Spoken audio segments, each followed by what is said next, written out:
સિંગવડ અયોધ્યામાં શ્રી રામ જન્મભૂમિ પર નિર્મિત શ્રી રામ મંદિર પ્રાણ પ્રતિષ્ઠા મહોત્સવ યોજાયો ત્યારે ભારત દેશમાં અનેક જગ્યાએ ધાર્મિક કાર્યક્રમો યોજાયા હતા।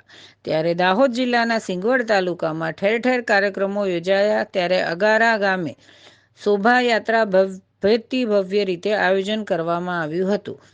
પ્રાપ્ત માહિતી પ્રમાણે સિંગવડ તાલુકામાં આજ શ્રી રામ જન્મભૂમિ અયોધ્યા પર નિર્મિત શ્રી રામ મંદિર પ્રાણ પ્રતિષ્ઠા મહોત્સવ અંતર્ગત અનેક જગ્યાએ ધાર્મિક કાર્યક્રમો યોજાયા હતા।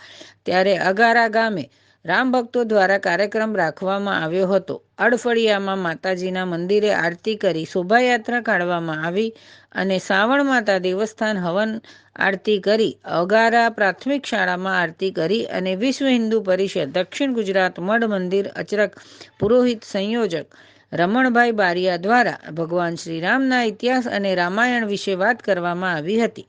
તેમાં ડેપ્યુટી સરપંચ વીરસિંહભાઈ અડ, વોર્ડ નંબર 2ના સભ્ય રમણભાઈ વસૈયા, વરસિંહભાઈ પૂજારી, વેસ્તભાઈ મહારાજ અને ગામમાંથી મોટી સંખ્યામાં વડીલો, આગેવાનો, ગ્રામજનો, મહિલાઓ, બાળકો, યુવાનો હાજર રહીને કાર્યક્રમને સફળ બનાવ્યો અને ભોજન પ્રસાદ લઈને કાર્યક્રમ પૂર્ણ કરવામાં આવ્યો હતો। રિપોર્ટર નિલેશ વસૈયા સિંગવડની સાથે કેમેરામેન કિરણ પટેલ।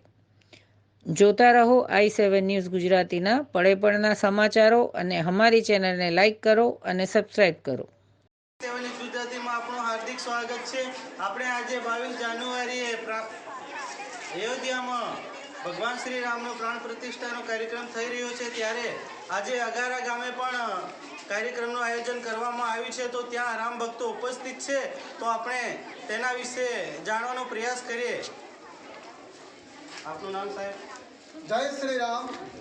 રમણભાઈ બારિયા, વિશ્વ હિન્દુ પરિષદ દક્ષિણ ગુજરાત મઠ મંદિર અર્ચક પુરોહિત સંયોજક, નિવાસસ્થાન અગારા। શ્રી રામ જન્મભૂમિ અયોધ્યા, જે અયોધ્યામાં ભગવાન શ્રી રામ લલ્લાનું જે જન્મસ્થાન હતું, ત્યાં કલંકિત ઢાંચો 492 વર્ષથી એક કલંક હતું, એ 1992માં તોડી નાખવામાં આવ્યું અને ત્યાર પછી ક્રમશઃ માન્ય સુપ્રીમ કોર્ટના ચુકાદાથી અયોધ્યામાં શ્રી રામ જન્મભૂમિ તીર્થ ક્ષેત્ર નામનું એક ટ્રસ્ટ બનાવવામાં આવ્યું અને એના નેજા હેઠળ આજે 22મી જાન્યુઆરીના દિવસે અયોધ્યામાં શ્રી રામલલ્લા એ ગર્ભગૃહમાં એમ પ્રસ્થાપિત એમની પ્રાણ પ્રતિષ્ઠા જે મુખ્ય લોકો દ્વારા કરવામાં આવી છે। ત્યારે મને ખૂબ જ આનંદ છે।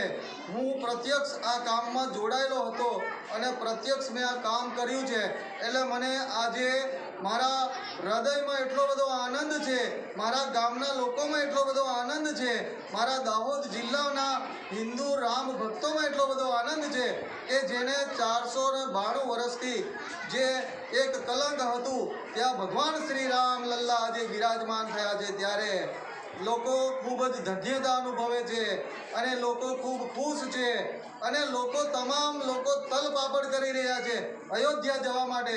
મને એવું બધા પૂછે છે કે આપણે અયોધ્યા ક્યારે જવાનું છે, અયોધ્યા ક્યારે જવાનું છે? ત્યારે હું આ મંચ ઉપરથી સર્વેને અયોધ્યા જવા માટે હાર્દિક નિમંત્રણ આપું છું અને મને ખૂબ ખુશી છે। આજે આ ગામના લોકોમાં પણ ખૂબ ખુશી છે, સંતોમાં ખુશી છે, મારી જોડે જે ભગત સાહેબ ઊભા છે મહાનશ્રી, એમને પણ ખૂબ ખુશી છે।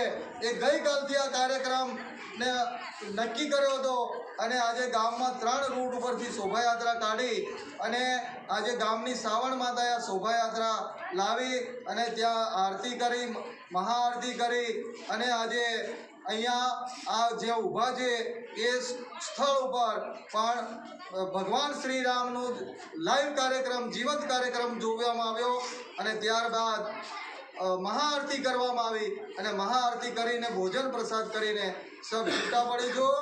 જય શ્રી રામ, જય શ્રી રામ, જય શ્રી રામ, જય શ્રી રામ, જય જય શ્રી રામ, જય શ્રી રામ, જય શ્રી રામ, જય જય શ્રી